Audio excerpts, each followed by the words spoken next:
اول میں آپ کو حضور تاج الشریعہ نظر آئیں گے۔ طاہر الپادری کے فتنے سے اگر ہم کو بچایا ہے تو وہ حضور تاج الشریعہ نے ہم کو طاہر الپادری کے فتنے سے بچایا ہے۔ اور ہم تو اتنا جانتے ہیں، بعض لوگ لوگوں کو دھوکہ دیتے ہیں، اور دھوکہ اس طرح دیا جاتا ہے۔ دھوکہ ایک بار درود پاک پڑھ لیجیے۔ اللہم صلی علی سیدنا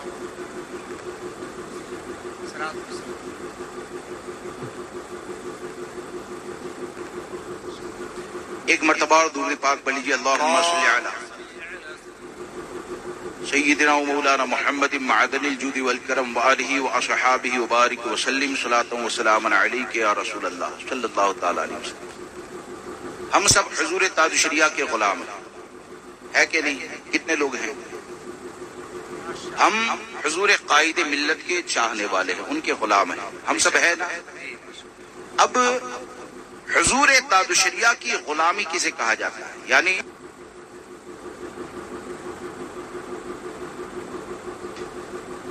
ایک چٹھی بھیجی ہے کہ سنی دعوت اسلامی اور دعوت اسلامی کو مسجد کا امام بنانا، ان کی قیادت کرنا کیسا؟ یہ مسلک اعلیٰ حضرت کے مبلغ نہیں ہے، اس کی تشریح فرما دیں۔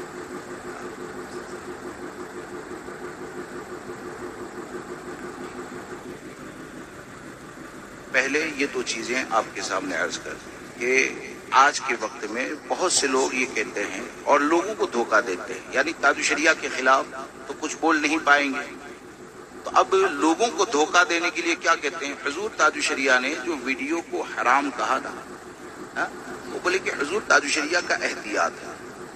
سنی دعوت اسلامی کا بائیکاٹ کیا تو بولے کہ یہ حضور تاج الشریعہ کا احتیاط ہے۔ آپ مجھے بتائیں کہ احتیاط جو ہوتا ہے نا، آدمی خود کرتا ہے، دوسروں کو حکم نہیں دیتا ہے۔ سرکار مفتی اعظمین رضی اللہ تبارک و تعالی غیر مسلموں کے ہاتھ کا بنا ہوا کھاتے نہیں تھے، لیکن آپ نے کبھی حکم نہیں دیا کہ کوئی کھانا مت، یہ حرام ہے۔ اور حضور تاج الشریعہ نے بحیثیت فقیہ کے، بحیثیت قائد کے، ہم کو یہ بتایا کہ ویڈیو یہ ناجائز و حرام ہے۔ یہاں تک فرمایا کہ جو جان بوجھ کر ویڈیو کرواتا ہے اس کے پیچھے نماز پڑھنا مکروہ تحریمی واجب الاعادہ، نماز پڑھنا مکروہ تحریمی ہے، واجب الاعادہ ہے۔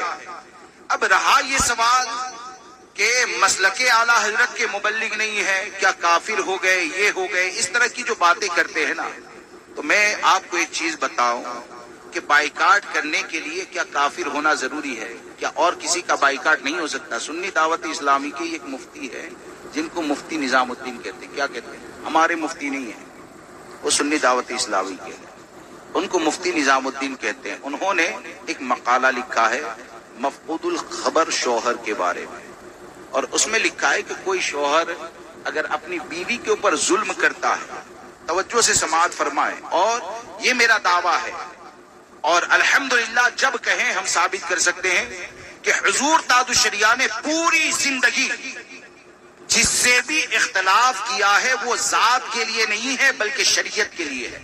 جی ہم یہ ثابت کر سکتے ہیں کہ حضور تاج الشریعہ نے پوری زندگی جس سے بھی اختلاف کیا ہے وہ شریعت کے لیے کیا ہے۔ تو آپ ذرا دیکھیں کہ اس مقالے کے اندر لکھا کہ کوئی شوہر اگر اپنی بیوی پر ظلم کرتا ہے تو لوگ اسے سمجھائیں، علماء اسے سمجھائیں، اور اس کے بعد بھی اگر وہ ظلم کرنا بند نہ کریں تو یہ صاحب کہتے ہیں کہ ایسے شوہر کا بائیکاٹ ہونا چاہیے۔ کیا ہونا چاہیے؟ ایسے شوہر کا بائیکاٹ ہونا چاہیے۔ کس لیے؟ ایک عورت کو بچانے کے لیے۔ حالانکہ ہم اس کو غلط نہیں کہتے، لیکن یہاں پر سوال یہ پیدا ہوتا ہے کہ ایک عورت پر اگر ظلم ہوتا ہے تو تمہارے مفتی کے نزدیک جائز ہو جاتا ہے بمبئی کی سرزمین پر سنی دعوت اسلامی کے اجتماع میں صرف ایک سنی پر، ایک عورت پر ظلم نہیں ہوا، بلکہ وہاں پر قاری ظہیر الدین نے پوری اہل سنت پر ظلم کر کے کہا کہ قبر میں مسلک کے بارے میں نہیں پوچھا جائے گا تو کیا تمہارا بائیکاٹ نہیں ہو سکتا؟ حد تو یہ ہے کہ قاری ظہیر الدین نے معاذ اللہ رب العالمین درود مقدسہ پڑھنے کا جو حکم دیا جاتا ہے، یعنی درود مقدسہ پڑھنے کا حکم دینا یہ سنت الہیہ ہے، سبحان اللہ، یہ سنت الہیہ ہے۔ اور اس کے بارے میں یہاں تک کہہ دیا رسم بد یعنی بری رسم کہہ دیا۔ آپ اپنے دل کے اوپر ہاتھ رکھ کر بتائیں کہ جو درود شریف پڑھنے کا حکم دیا جانے کو بری رسم کہتا ہے تو کیا وہ اہل سنت و جماعت میں اختلاف کرنے والا نہیں ہے؟ کیا ایسے لوگوں سے جو جڑ کر رہے کیا اس کا بائیکاٹ نہیں ہونا چاہیے؟ اور پھر یہ کہ علماء کونسل جو بنائی گئی تو وقتی ضرورت ہی نہیں بلکہ اس کے بعد بھی ان کے ساتھ کھانا پینا، ان کے ساتھ کھانے کی تصویروں کا عام ہو جانا اور یہ کہنا کہ یہ تو بہت بڑے مولانا ہے۔ ہم یہ کہتے ہیں وہ کتنے بھی ہے کہ ہمارے نبی نے جب یہ اتنا کافی ہے کہ ہمارے نبی نے جب یہ فرما دیا من وقر صاحب بدعہ فقد آن علی ہدم الاسلام، کہ جو کسی بد مذہب کی تعظیم کرتا ہے وہ دین کو برباد کرنے میں مدد کرتا ہے۔ تو آپ مجھے بتائیں دعوت کھلانا تعظیم کرنا ہے کہ نہیں؟ کرسی دینا تعظیم کرنا ہے کہ نہیں؟ تو کیا کسی کو اگر مفسر قرآن کہا جائے یعنی یہ لوگ قاری ظہیر الدین کو کہتے ہیں تو کیا اس کے جرم کو معاف کر دیا جائے گا؟ کیا ایسے لوگوں کا بائیکاٹ نہیں کیا جائے گا؟ ارے حقیقت میں یہ ہے کہ حضور تاج الشریعہ کا احسان ماننا چاہیے کہ حضور تاج الشریعہ یہ تمہارے ایسے معاون ہیں، ایسے مددگار ہیں کہ میرے تاج الشریعہ نے چہروں کو نہیں دیکھا، یہ ایمان اور عقیدے کی حفاظت کے لیے، ایمان اور عقیدے کی حفاظت کے لیے ہم کو یہ بتایا کہ ایسے لوگ یعنی سنی دعوت اسلامی جو ہے وہ مسلک اعلی حضرت کے مبلغ نہیں ہے، یعنی یہ قائد نہیں ہو سکتے ہیں، یہ رہبر نہیں ہو سکتے ہیں۔ تو آپ مجھے بتائیں تاج الشریعہ کے فیصلے پر کتنے لوگ متفق ہیں؟ ارے بولیے، سب متفق ہے نا؟ تو متفق ہیں تو بائیکاٹ کیا جائے گا۔ کیا کیا جائے گا؟ بائیکاٹ کیا جائے گا۔ اور پھر خرابیاں، یہ تو میں تو سوچتا ہوں کہ حضور تاج الشریعہ کی یہ تو نگاہ ولایت تھی کہ آنے والے کون کون سے فتنوں کو دیکھ لیا۔ جی کیا بات ہے۔ اب تو معاملہ عقیدے کا آ گیا، اب تو معاملہ عقیدے کا آ گیا۔ بہت سے لوگ امین مالیگاوی کو سنتے ہیں نا، بہت لچھے دار بولے کہ بولتا ہے۔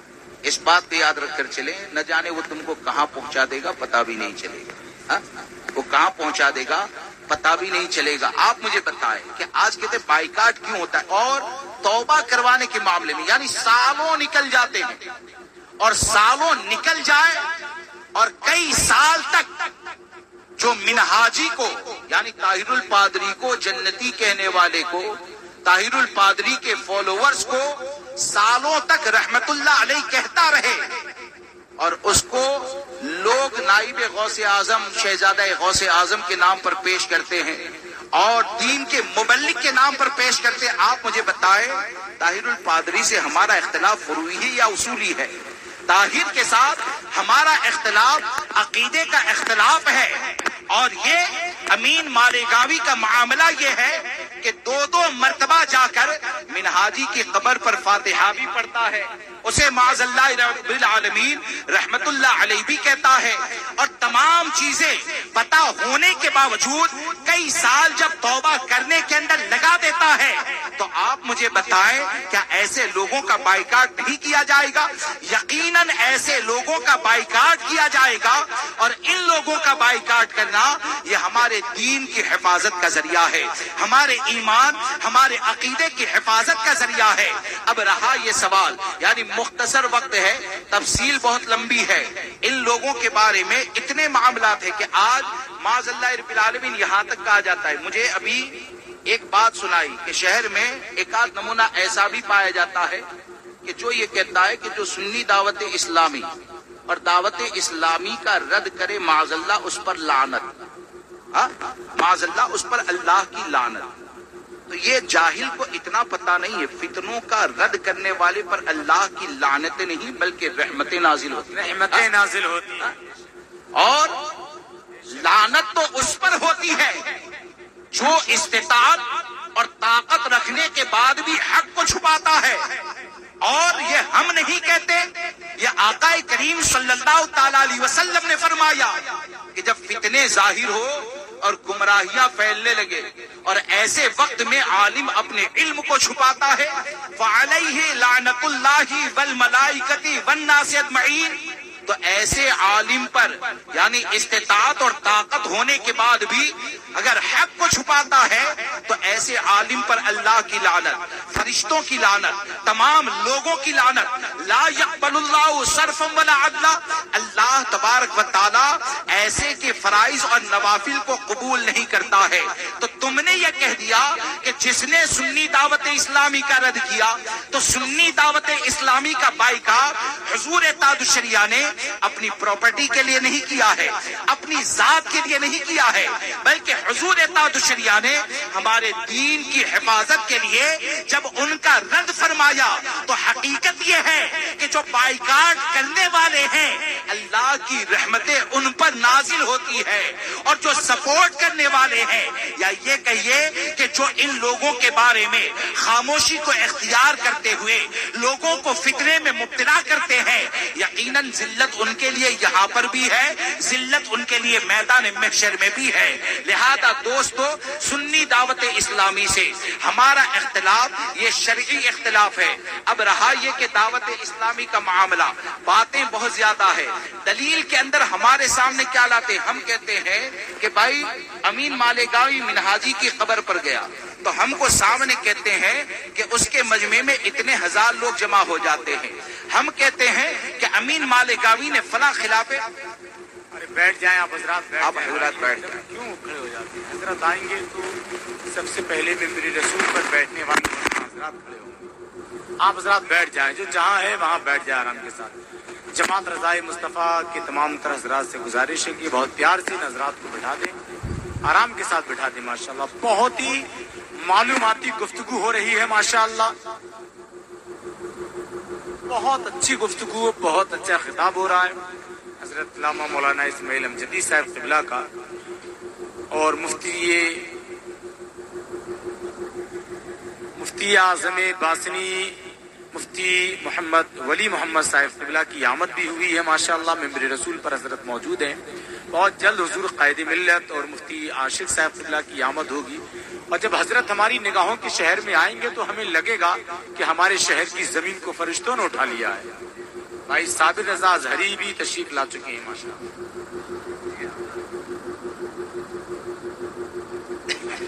بیٹھ جائیں جہاں سے تشریف رکھیں حضرت ابھی ماشاءاللہ ماشاءاللہ۔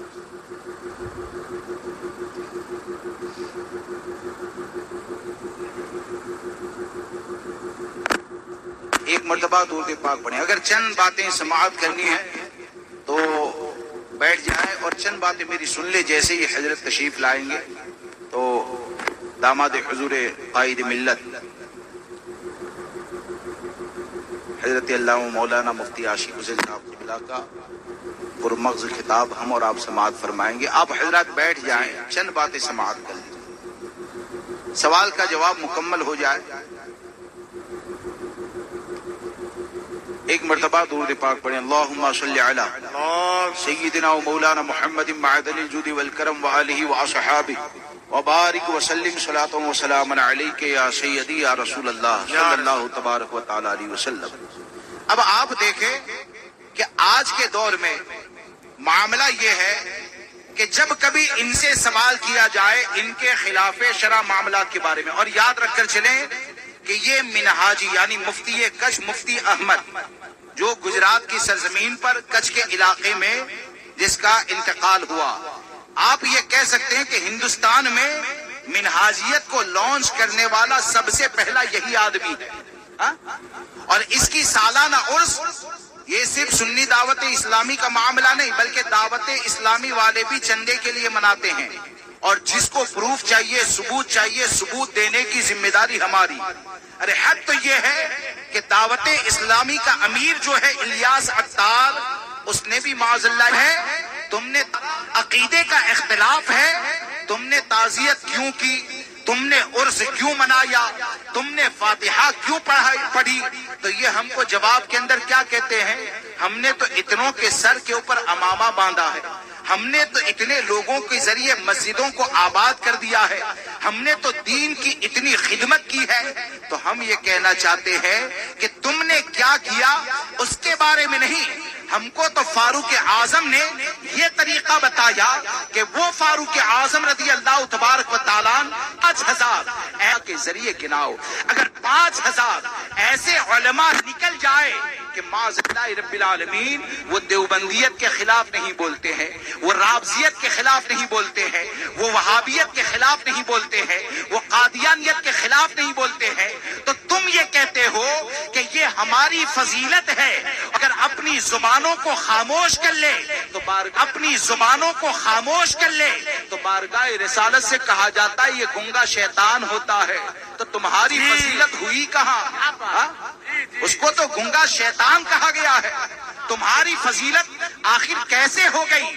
اگر تم فضیلت والے ہو اور یہ کہتے ہو، یعنی لوگوں کو دھوکہ دیتے، اعلیٰ حضرت کے نام پر بولے کہ اعلیٰ حضرت سے الیاس عطار صاحب بڑی محبت کرتے ہیں، اعلیٰ حضرت یہ آئیڈیل ہے، تو اعلیٰ حضرت کو جب آئیڈیل مانا نا تو آئیڈیل بنانے والا صرف ہلتا نہیں رہتا ہے، آئیڈیل بنانے والا بد مذہبوں کے مقابلے میں خاموش نہیں رہتا ہے، بلکہ جس نے بھی امام احمد رضا کو آئیڈیل بنایا ہے وہ تو اپنے رد کے ذریعے یہ کہتا ہے کہ دشمن احمد پہ شدت کیجئے، ملحدوں کی کیا مروت کیجئے، غیظ میں جل جائے بے دینوں کے دل، یا رسول اللہ کی کثرت کیجئے۔ ارے جو امام احمد رضا کو آئیڈیل بنانے والا ہوتا ہے تو اس آئیڈیل کا حال تو یہ ہوتا ہے کہ میرا امام تو یہ تعلیم دیتا ہے کہ ذکر ان کا چھیڑیے ہر بات۔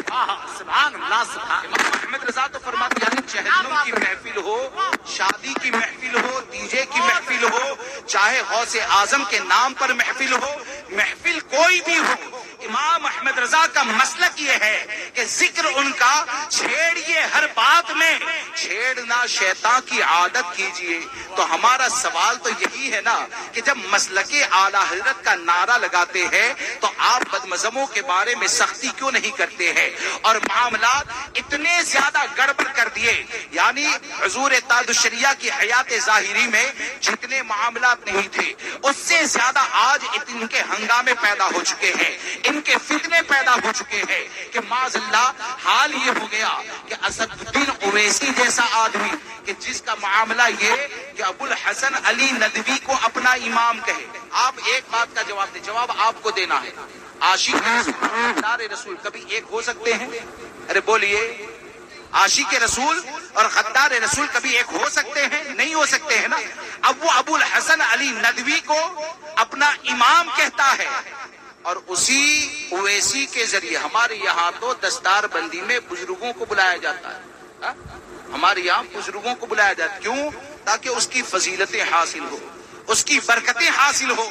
اور یہ کہتے ہیں غیر سیاسی تحریک، یعنی غیر سیاسی تحریکیں لکھنے کے لیے ہے، ورنہ دیکھو تو سب سے بڑی سیاست کرنے والی یہی تحریک ہے۔ غیر سیاسی تحریک یہ لکھنے کے لیے ہے، یعنی اسد الدین اویسی کو حیدرآباد کی سرزمین پر کہ جو ابو الحسن علی ندوی کو اپنا امام کہتا ہے اور اس کی عزت بھی کی جاتی ہے، اس کے ذریعے سندیں بھی دی جاتی ہے، تو آپ مجھے بتائیں کہ کوئی کسی کے فالوورز اگر 5 لاکھ ہو جائے اور جو عاشق اور غدار کو ایک کہنے والے کو اگر عزت دیتا ہے تو کیا ایسے آدمی کا حساب نہیں کیا جائے گا؟ کیا اس لیے خاموش رہا جائے گا کہ اس ذات کو الیاس عطار کہا جاتا ہے؟ کیا اس لیے خاموش رہا جائے گا کہ اس کا کام 56 ملکوں کے اندر چلتا ہے؟ اس بات کو یاد رکھ کر چلے کہ ایسے ہزاروں عطار ایک جگہ پر جمع ہو جائے نا تو یقین جانے ہزاروں عطار کے مقابلے میں ہمارے لیے فرمان مصطفیٰ یہی کافی ہے کہ ہمارے آقا نے فرما دیا من وقر صاحب بدعہ فقد اعان علی ہدم الاسلام، کہ جو کسی بد مذہب کی تعظیم کرے گا گویا کہ وہ اسلام کو برباد کرنے میں مدد کرنے والا ہے۔ تو ایسا نہیں ہے کہ جاہل تعظیم کرے تو وہ برباد کرنے والا ہے اور امامہ پہن کر تعظیم کیے جائے تو اسلام کو آباد کرنے والا ہے۔ ہمارے یہاں دو رنگی کا معاملہ ہوتا ہی نہیں ہے، یہ مسلک رضا ہے، یہ فکر رضا ہے کہ بخدا فکر رضا کے سائے کے تلے جو بھی آ جائے گا اس کا حال اور معاملہ یہ ہوگا کہ وہ دنیا میں اکیلا تو ہو جائے گا لیکن انشاءاللہ امام احمد رضا کے صدقے میں اس کا ایمان محفوظ رہے گا، جو حضور تاج الشریعہ کی تعلیمات پر عمل کرنے والا ہو جائے گا، اور میدان محشر میں بھی ہماری کامیابی ہو جائے گی۔ اور میدان اور دعوت اسلام ہے کہ سنی دعوت اسلامی اور دعوت اسلامی کے امام کو، یعنی امام ہے ہی نہیں، امام کو کیا امام کو نہیں، سنی دعوت اسلامی اور دعوت اسلامی والا جو ہوتا ہے اس کو امام بنانا کیسا؟ تو بھائی حضرت نے جب فرما دیا کہ ویڈیو یہ ناجائز و حرام ہے، اور لوگ کیا کہتے ہیں ٹچ کرتے ہیں ہمارے اوپر کہ وہ چاند پہ پہنچ گئے ہیں، اور یہ ابھی ویڈیو اور تصویر کے اندر ہی جیسے ایک سوال کرتا ہوں کہ تصویر کو حرام تو ہمارے نبی نے فرمایا نا، تو ہم ایسے بیوقوفوں کو کہتے ہیں تم چاند تک چلے جاؤ، انشاءاللہ تصویر سے بچ کے ہم قدم مصطفیٰ تک چلے جائیں گے۔ تصویر سے بچ کر تمہارے لیے ہو سکتا ہے چاند پہ جانا معراج ہو، ہمارے لیے قدم مصطفیٰ تک اگر پہنچ جائے تو وہ ہماری معراج ہے، قدم مصطفیٰ تک پہنچ جائے وہ ہماری معراج ہے۔ اس لیے ویڈیو شوٹنگ کروانے والا شوقیہ، تصویر کشی کروانے والا، جب حضرت نے فرما دیا یہ مبلغ نہیں ہے، یعنی قیادت کے لائق نہیں ہے، ان کو قائد اور رہبر نہیں بنایا جا سکتا ہے، تو ان سے بچنا یہ ہماری ذمہ داری ہے، ان کو امامت سے ہٹانا یہ بقدر استطاعت ہمارے اوپر لازم ہے، اور جماعت رضائے مصطفیٰ سے جڑیں اور جماعت رضائے مصطفیٰ سے اپنے تعلق کو مضبوط کریں، اور یقین جانیں کہ جماعت رضائے مصطفیٰ یہ وہ جماعت ہے کہ اس کو قائم کرنے والی ذات وہ ہے کہ زمین پر تھی تب بھی سنیوں کو فائدہ دیتی تھی، قبر انور میں جا کر بھی ان سے برکتیں ہم حاصل کرتے ہیں، اور وہ ذات امام احمد رضا فاضل بریلوی رضی اللہ تبارک و تعالیٰ کی ذات ہے۔ تو جماعت رضائے مصطفیٰ سے جڑے، اور آج کے دور میں یہ جو ماحول بنایا جاتا ہے اور بعض جگہ پر ایسے مقرر یا ایسے کہے جانے والے مولانا جو جماعت رضائے مصطفیٰ کے نوجوانوں کو ٹارگٹ کرتے ہیں عقیدے کی سختی کی بنیاد پر، تسلف فی الدین کی بنیاد پر، تو ہم یہی کہتے ہیں کہ ایسے لوگوں کی پرواہ نہ کریں، بلکہ ہم اپنی ذمہ داریوں کو سمجھیں، اور ہماری ذمہ داری یہ ہے کہ میرا تاج الشریعہ یہ پیر کامل ہے، میرے تاج الشریعہ نے ہم کو فتنوں سے بچایا، تو فتنوں سے بچنا یہ ہماری ذمہ داری ہے۔ اللہ تبارک و تعالی جانشین حضور تاج الشریعہ ہم ان کے ذریعے حضور تاج الشریعہ اور ان کے ذریعے حضور تاج الشریعہ سرکار مفتی اعظمین امام اہل سنت کے فیض و برکات ہم کو ملتے رہیں۔ بولنے میں اگر مجھ سے کوئی غلطی ہو گئی ہو آپ سب کو گواہ بنا کر دل کی گہرائی سے توبہ کرتا ہوں۔ استغفر اللہ ربی من کل ذنب واتوب الیہ۔ السلام علیکم۔